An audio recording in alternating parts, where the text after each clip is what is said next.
Je suis Julien Estier et j'ai une bonne nouvelle à vous partager. Ce soir, c'est l'anniversaire de mes 16 ans. On va l'imaginer ensemble. C'est l'anniversaire de mes 16 ans et du haut de mes 16 ans, je suis un digne représentant de cette classe d'âge qu'on appelle la génération Z. Vous savez, ces jeunes qui seraient nés entre le début des années 95 et la fin des années 2010. Et comme ce soir, c'est mon anniversaire, j'ai une chance incroyable. Mon papa est là ce soir parmi nous. Il a l'air de le découvrir. Mon papa est là ce soir parmi nous. Et je vais vous le dire, mon père m'a fait un magnifique cadeau. Il m'a offert une Nintendo. Alors évidemment, pas la Switch 2, papa, non. Mon père, il m'a offert la NES, la première console de Nintendo. Vous savez, la console que celles et ceux qui, dans cette assemblée, aujourd'hui, sont jeunes aussi, mais depuis plus longtemps que les autres, connaissent bien. Et cette console, cette partie qui commence avec mon père, va me permettre de vous parler d'intergénérationnel et de vous présenter quelque chose que j'appelle le syndrome Mario Bros. Ça vous parle, Mario Bros? Ça vous rappelle des souvenirs? J'ai l'impression que oui. Je vous plante le décor. Je suis tranquillement installé dans le canapé. Papa est installé à côté de moi. Et comme j'ai clairement le meilleur papa du monde, il m'a laissé la manette. Ouais, il est sympa, mon papa. Donc j'ai la manette. Je suis tranquillement installé dans le canapé. La partie commence. Je commence à progresser. Niveau 1, il y a un grand fossé. J'appuie sur A, ça passe nickel. Deuxième fossé, j'appuie sur A, ça passe crème.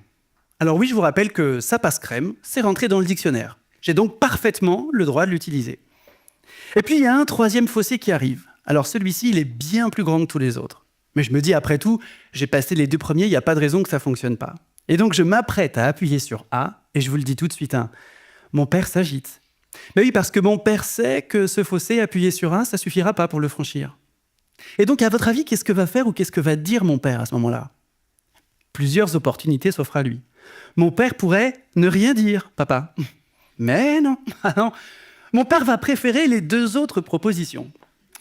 La deuxième, mon père pourrait assez simplement me dire « Attention Julien, tu vas tomber, il faut appuyer sur B. » Mais mon père, lui, va préparer la troisième. Et la troisième, il va l'adorer. Qu'est-ce qu'il va faire, mon père? Bien sûr, il va me prendre la manette. Et ce moment-là, il est génial. Il est génial parce que si mon père me prend la manette, ce n'est pas un hasard. Mon père le sait, je vais tomber, c'est une certitude. Lui, il le sait. Mais moi, je ne le sais pas. Et ce soir, ce dont j'ai envie de vous parler, c'est de mon père. C'est de comprendre pourquoi a-t-il eu besoin de me prendre la manette. Discutons-en ensemble. Mon père est né en 1970. Et donc, mon père appartient à cette classe d'âge qu'on appelle la génération X. Celles et ceux qui sont nés entre le début des années 65 jusqu'à la fin des années 78. Et mon père, en tant que X, a été construit avec une valeur essentielle, une valeur forte, l'expérience. Toute sa vie, mon père a répété « Julien, mais l'expérience, c'est le plus important. Si tu te nourris de la connaissance, du savoir et de l'expérience des aînés et des anciens, alors tu iras plus loin, tu iras plus vite, tu iras plus fort. » Et c'est comme ça que les générations se construisent depuis la nuit des temps, c'est un éternel. Mais ça, c'était le monde de mon papa. Un monde qui était très différent du mien. Alors je vois que beaucoup de X dans cette assemblée le connaissent, ce monde, où il fallait serrer les dents, où il fallait faire des efforts, il fallait avoir du courage, il fallait avoir de l'endurance.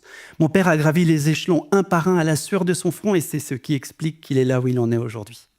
Et donc, pour toutes ces raisons-là, lorsque le jeune Julien a la manette, eh bien mon père ne peut pas faire autrement que de me prendre la manette pour me dire que lui, il sait. Mais comme le petit Julien de 16 ans, lui, il sait que mon père sait, mais que moi, je ne sais pas. Et comme je ne sais pas que je ne sais pas, je vais m'énerver fort auprès de mon père. « Ouais, c'est bon, papa, je savais le faire, rends-moi la manette. » Et là, mon père, il commence à monter dans les tours. Je vous rappelle quelque chose d'essentiel. Un jeune à qui l'on a évité les erreurs est persuadé qu'il sait. Et je peux vous dire que le jeune Julien, il est persuadé de savoir. Ça va mettre une ambiance folle à la maison ce soir. Mon père s'énervera pour dire « mais les jeunes, on ne peut plus rien leur dire ». Je vous rappelle que c'est mon père qui a lancé cette partie-là. Pas la partie de jeu, mais la partie qu'on est en train de vivre tous les deux. C'est lui qui est responsable de ça. Il ne s'en rend pas compte. Mais si mon père m'a pris la manette, c'est aussi pour une autre raison. Celle-ci peut être un peu plus subtile. Mon papa est ce qu'on appelle un parent hélicoptère. Vous connaissez peut-être les parents hélicoptères. Vous savez, ces parents sur le qui-vive, prêts à bondir à n'importe quel moment pour régler des problèmes avant même qu'ils arrivent. Mon père, il a passé sa vie à me protéger de toute forme de déception, de toute forme de frustration. Mon père, il a fait tout ça par amour, évidemment, il n'a pas fait ça contre moi.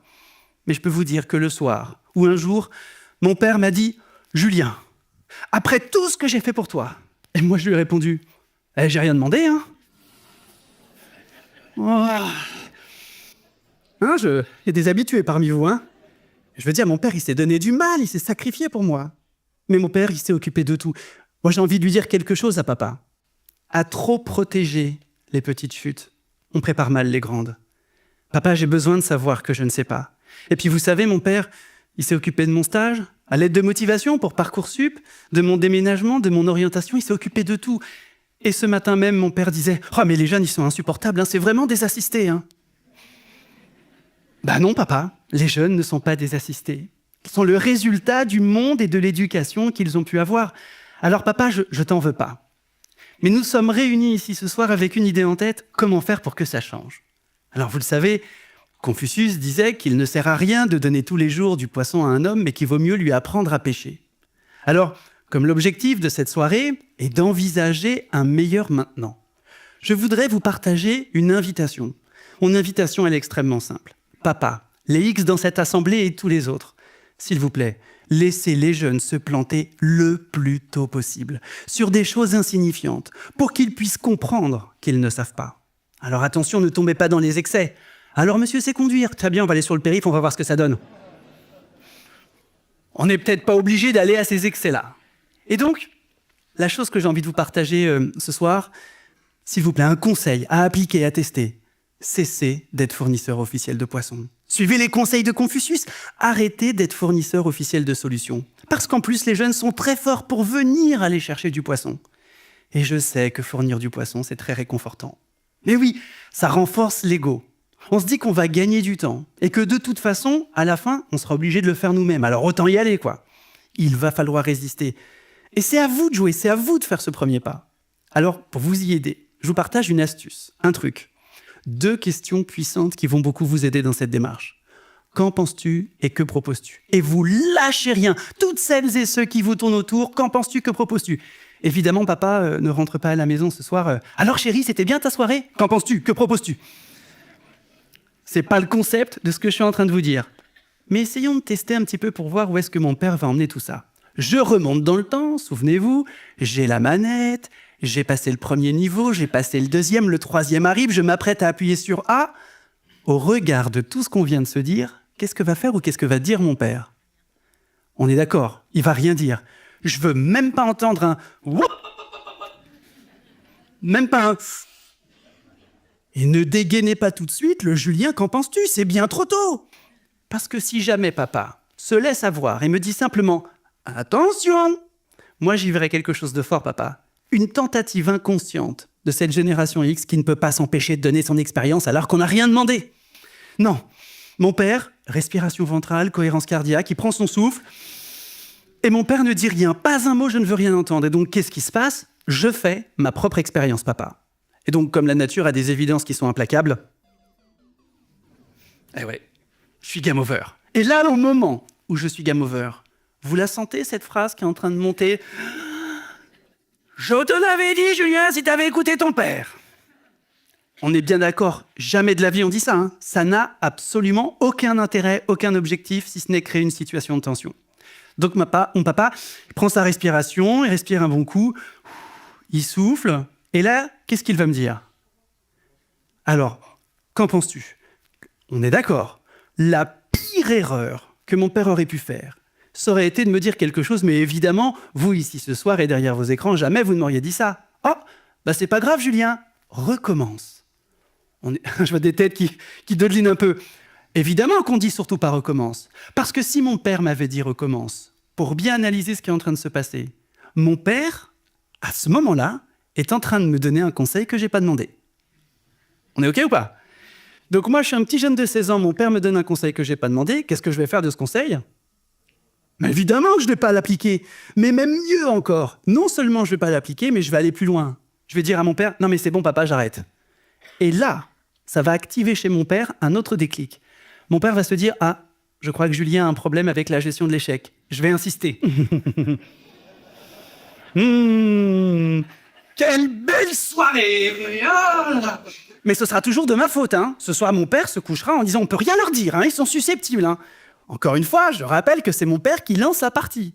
Mais vous l'avez très bien dit, il y a quelques instants. Mon père, il va résister à ses automatismes et mon père va simplement me dire « Alors Julien, qu'en penses-tu » Donc je rappelle que j'ai 16 ans, donc moi je vais dire à mon père « je sais pas papa, il y a un truc que je fais qui marche pas, mais il me saoule mon père, il comprend rien !» Voilà, c'est bien papa, hein, le souffle, la joie, hein, vous en avez parlé tout à l'heure. Et là, mon père, progressivement, va me dire « Ok Julien, que proposes-tu » Je sais pas papa, je vais chercher sur Internet. Et là, je prends mon téléphone et je vais dire à mon père « Hé papa, il fallait appuyer sur B !» Mais je le savais! Surtout pas, hein. Alors je demande pas non plus que mon père me fasse « Ah bon ?» Ouais, me prends pas pour un abruti papa, hein. Mon père, il reste serein et il va juste me dire « Ok ». Et là, la récompense, elle arrive. Là, il se passe quelque chose de merveilleux.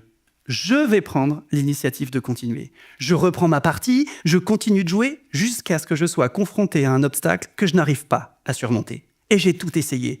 J'ai appelé mes potes, je n'y arrive pas. Je fais le constat de mes limites. Et comme mon père a bien travaillé jusque-là, il va l'avoir, sa récompense. Je vais revenir voir mon père et je vais lui prononcer cette phrase qui va faire un bien tellement fort à son petit cœur. « Papa, je crois que j'ai besoin de ton aide. » Et là, mon père, il est tout fier. Mais attention, papa, si tu fais plus de la moitié du chemin, ça s'appelle de l'assistanat. Mon père doit faire moins de la moitié du chemin, continuer à me poser des questions pour me faire réfléchir, pour que je comprenne quelque chose d'essentiel. Au contact de mon père, je suis plus intelligent que quand je suis tout seul. Pour obtenir cette récompense, je peux vous dire que du qu'en penses-tu, que proposes-tu, on lâche rien.